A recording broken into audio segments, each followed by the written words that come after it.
Okay, so in chapter 31, we're going to talk about alterations in male genital and reproductive function. So in this chapter, we're going to start out with the penis and male urethra. We'll talk about congenital anomalies, different acquired, infectious, and neoplastic disorders. So the first congenital anomaly we'll talk about is micropenis. Micropenis is defined as a small, normally formed penis with a stretched length of less than 1.9 centimeters, and this is the case in a newborn. So in a newborn male, if their stretched length of penis is less than 1.9 centimeters, then we define this as micropenis. It's believed to be caused by a defect in testosterone production, where the deficiency in testosterone results in poor growth of target organs, including the penis. And this can be treated with testosterone supplementation as well. But if someone has micropenis, you also should be evaluating intersex condition. Now, other congenital anomalies include things like urethral valve abnormalities. These urethral valve abnormalities are basically where you have little mucosal infoldings within the urethra, common in the prostate area. So they're going to be near the prostatic urethra. And it's one of the most common causes of urinary obstruction in male newborns and infants. And these valves are, like I said, these little folds that resemble thin membranes, and they hinder or impede proper urine outflow. And so these valves cause obstruction when the child attempts to void. And these are basically just treated with surgical intervention. You just go in there and remove those mucosal infoldings. Now, urethrorectal and vesicular urethral fistulas they're more rare, but what we find is that it's a fusion of the rectum and the urethra, where we don't have a urorectal septum. So what happens is the urethra and rectum end up being fused, and they share a common space. Now what this is often associated with imperforate anus, and imperforate anus is when the anus fails to develop, where you just don't have an anus. So basically the rectum dead ends, and there's no hole there. Now, the clinical manifestations of these urethrorectal fistulas are identifiable because feces and gas can be passed through the urethra, or urine may drain through the rectum. Because the rectum and urethra are fused in this example. And again, this just requires surgical intervention. Now, another type of congenital anomaly is the hypospadias. Now, hypospadias are where you have a urethral meatus or opening on the ventral or undersurface of the penis. So we find that the meatus or opening of the urethra can be located anywhere between the perineum and glands, or head of the penis, and most of these involve the glands or corona, so typically somewhere near the shaft of the penis. However, it can be near the perineum as well, and you want to evaluate these individuals for intersex condition, and this can be repaired surgically. Epispadias, like the hypospadias, is due to an abnormal opening of the urethra, except for the epispadias is where the urethra opens on the dorsal aspect of the penis, which is like the anterior surface. It's more disabling, and it often correlates with ectopic of the bladder, where the bladder can protrude out through the abdominal wall due to incomplete fusion of the abdominal wall. Now, this can extend proximally and involve urinary sphincters, which can cause urinary incontinence. And it's staged, in a variety of ways, and this requires surgical procedures. So on this slide, we see the epispadias, and over here we see the hypospadias. Epispadias is where the urethra opens up on the dorsal aspect of the penis here, and it's more debilitating. But this can be fixed surgically. Hypospadias is where the urethra opens up somewhere along the ventral aspect of the penis, where you might see the urethra opening near the glands, or anywhere along the shaft, maybe anterior or even posterior to the scrotum, nearby the anus. Now, other acquired disorders of the penis include things like priapism. Priapism is one of those painful and persistent conditions where it's an erection that lasts longer than 4 hours, and this chronic engorgement with blood leads to a variety of problems. For one, you can see blood clots that can start to form. If those blood clots form within the penis, then that can lead to ischemia and possibly even necrosis. This is why they warn people about erections lasting longer than 4 hours, because they're at a higher risk for blood clots. Now, priapism is not only associated with Viagra use. It can be idiopathic. It's commonly seen in sickle cell anemia because these sickle cells can block proper outflow of blood from the penis, in order to reverse the erection. You might see it with anticoagulant therapies, diabetes because of a disruption in blood vessels with this particular disease, leukemias from excessive amounts of blood cells, or even the overuse of antidepressants, or like something like Viagra. But the way you treat this is basically treat the underlying cause. So whatever it's caused by, then you'll treat the underlying cause. But in the short term, it's treated by aspirating the blood. So this requires basically taking a large gauge needle and basically drawing that blood out of the erectile tissue before it clots, and then irrigating it with saline to make sure that all of the blood's out, that what doesn't clot, and then potentially lead to necrosis.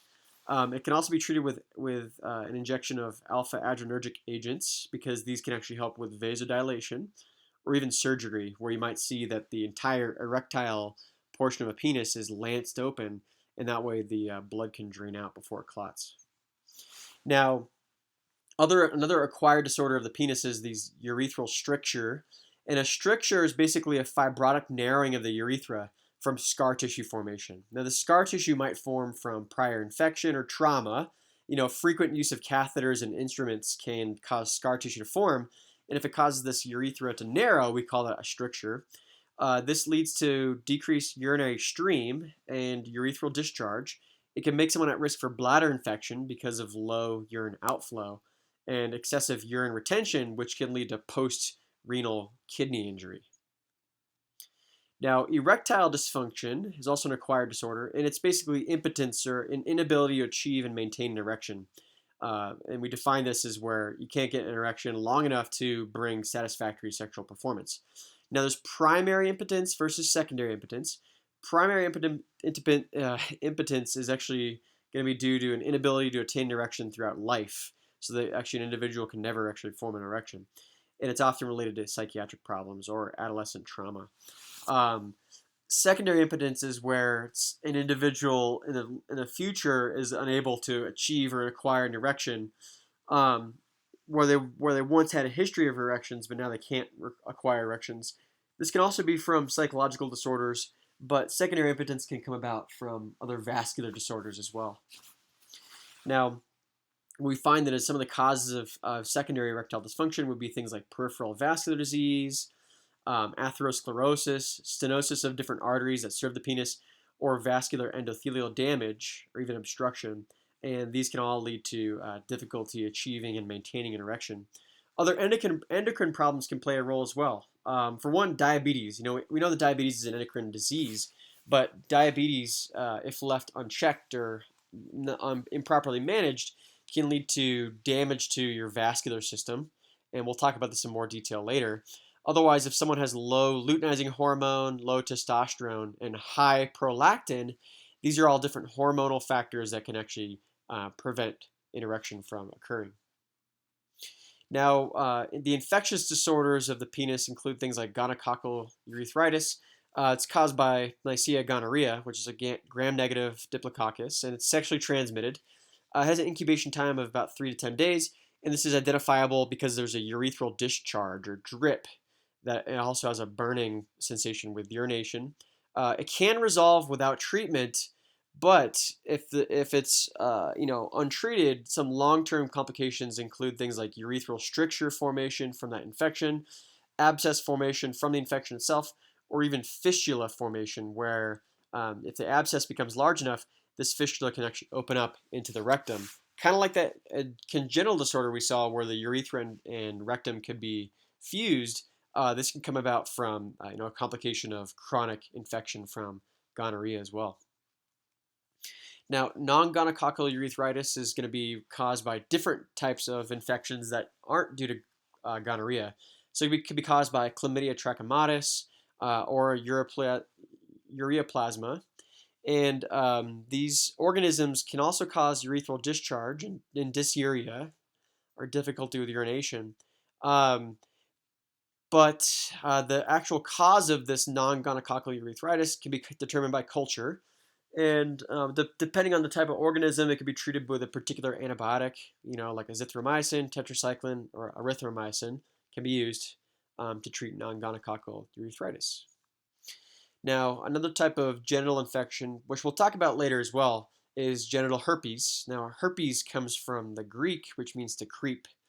And the reason why they call it herpes or creeping is that this particular lesion that forms has a tendency to look like it kind of creeps or spreads, like a fungus or something.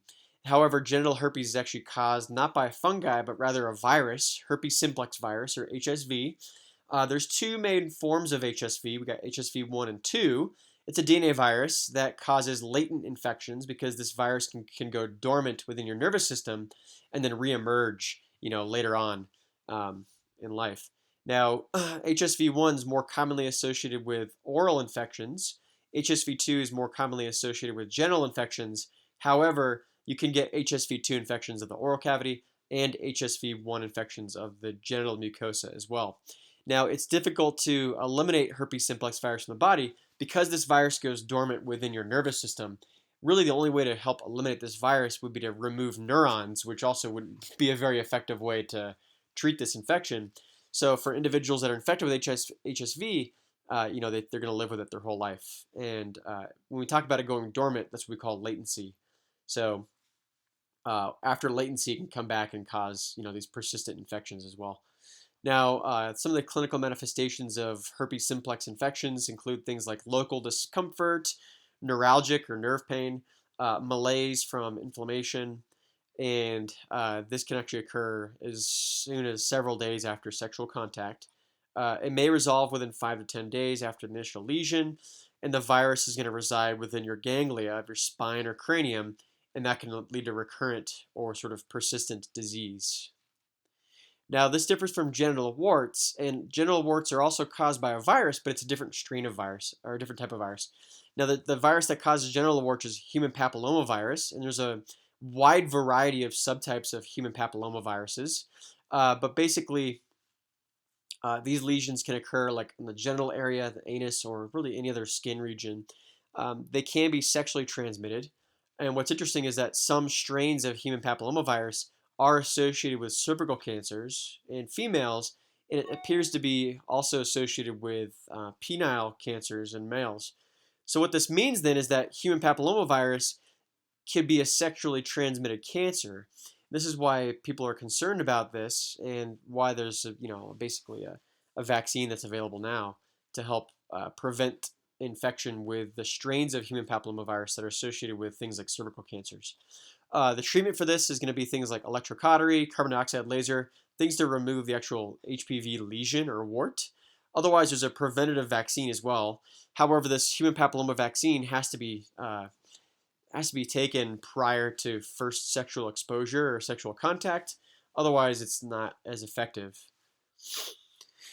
Now, some neoplastic disorders of the penis and urethra. We'll talk about those neoplasms of the penis. They're more rare, so they account for less than 2% of cancer cases in males. But what we find is that one type of cancer is called phimosis, which is due to chronic inflammation, and this is the most common cause of penile cancer. Think of phimosis as like the metaplasia, dysplasia that can occur due to chronic irritation of an epithelial tissue. And this is actually going to be the most common cause of penile cancer. Now, it's an extremely low incidence in circumcised men, and most of these squamous cell carcinomas occur on the glands or the inner surface of foreskin in uncircumcised males. Now, if these metastasize, they can actually spread through lymph to other distant sites.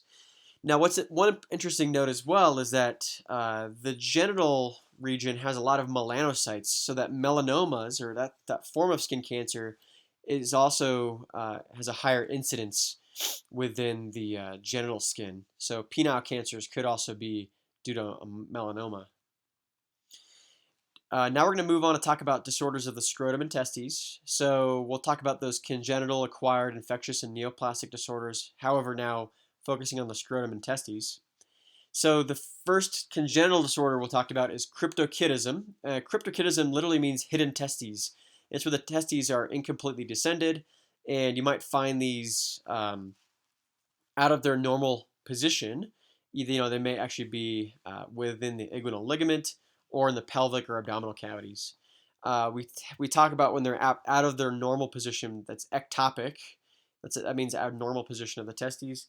And failure to treat causes the formation of these fibrotic tubules, which interfere with spermatogenesis, and that can lead to infertility. So cryptorchidism needs to be reversed in order for an individual to prevent infertility later in life. What's interesting, though, is this is treated with orchopexy, which is basically where you actually have cervical, surgical relocation of those testes. It's also treated with human chorionic gonadotropin. If an individual with cryptorchidism is given HCG, this exposure to this hormone also helps the testes descend. If it's untreated, this actually increases the chance of malignancy of testicular cancer. Now, what this slide is showing are the different types of cryptorchidism. So you can see that it can occur abdominally, suprapubic, superficial inguinal, femoral, intracanalicular, which basically means it's in the canal of the inguinal ligament.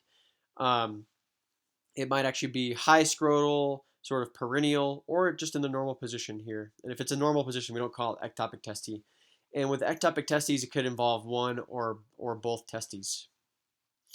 Now, another acquired disorder we'll talk about is hypogonadism.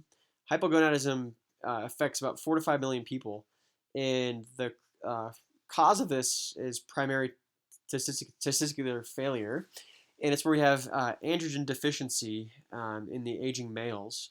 We call this andropause, and it's due to a low production of testosterone that leads to things like erectile dysfunction, loss of muscle tone, osteoporosis, or even changes in lipid metabolism.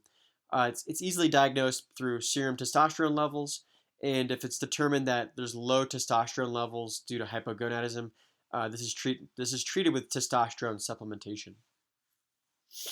Now, other acquired disorder could be something like hydrocele, and a hydrocele is basically where you have fluid collection around the testicle or spermatocord, and this develops usually secondary to scrotal injury or radiation therapy, or even infection of the epididymis or testicular neoplasms.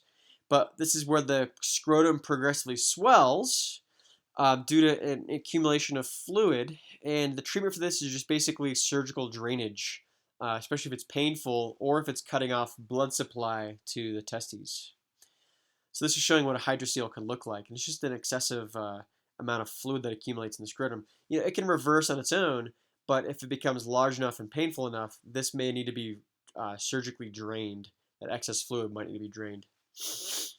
Spermatocele is like a hydrocele, but this is actually going to be more of a cystic mass of sperm. This is where you have an accumulation of sperm within the scrotum somewhere, and this is often a painless mass that can be large and also just difficult to distinguish from a hydrocele. The cause of spermatoceles are unknown, but the treatment for this is basically you just leave it alone because it's not painful, nor is it necessarily dangerous. But if it does cause discomfort, you can actually have surgical excision of this spermatocele. Now, testicular torsion is actually a twisting of the spermatocord, and this occurs when the testes are improperly anchored, and if they're more loose, then the testes can twist. This causes the spermatocord to twist with that testes, which then actually impedes proper blood flow and sperm movement through the vas deferens. It occurs primarily in pre-pubertal males. But what this slide is showing is basically what testicular torsion would look like. You can see that if the testes twists, then the whole spermatocord can also twist with it, which can actually impinge proper blood flow or hinder blood flow and also prevent sperm from leaving the testes adequately. Some other infectious disorders of the scrotum and testes include things like epididymitis. This is inflammation of the testes and epididymis from trauma or reflux of urine up the vas deferens. It can also occur secondary to other bacterial infections like urinary tract infection. But the clinical manifestation of this will be enlarged, reddened, and tender scrotum. You'll have pain that radiates into the inguinal area. This can actually come with fever, possibly even urethral discharge, bladder infection, or cloudy urine. Now you can see elevated white blood cell and count and urine that's positive for a particular infectious microorganism. And this is easily treated with antibiotics, bed rest, and scrotal support. They sell actually these basically like it looks kind of like a sling, but the scrotal support is a sling for the scrotum, and it prevents the scrotum from being able to dangle too much, and so it helps prevent pain. Other neoplastic disorders of the scrotum and testes, we'll talk about first is the neoplasms of the testes. Now they're pretty rare. They occur in 3.7 per 100,000 males. The risk of this will peak in late adolescence and early adulthood, and it's one of the more common solid tumors in men between 20 and 34 years of age, and it's easily detected with testicular self-examination. Now, another type of growth that can occur is benign prostatic hyperplasia, or BPH. We see this in 80% of men over 60 years of age, so it's a very common type of growth. The etiology of this seems to be unknown, but it seems to correlate with the aging male hormone system. So it seems to correlate with testosterone levels. And as the prostate tissue increases due to hyperplasia, it may compress on the urethra and therefore affect bladder output. So it can actually decrease urine output. So what this slide is showing is sort of what the prostate would look like normally. And then all of this tissue here is actually due to hyperplasia. And with this overgrowth of the prostatic tissue, it can start to narrow and occlude the lumen of the urethra, which can impede proper urine outflow. And this can be treated with things like radiation or surgical removal. Otherwise, if it doesn't cause any problems, then you can just leave it be.